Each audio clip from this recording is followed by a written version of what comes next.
Ushbu aylarda Rasul himmeti, bulsakşı bizler anın ümmeti, iman nurları bulsun bizlerde, Rasul şefaat kılsın bizlerge.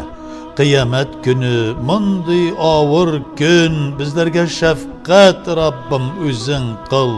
Yarlıkım degen vaqdan bar senin, şefaat kılıp Habibim degen. Icmakını bizer, yollarını tüzer, ümmetler kile dip Rasul küter. Dar kabirlerge kirip yatabız, Allah karşına nişik barabız. Günahını kılsak, gaybet silesek, bir Xuda bizden tamam bizeşek.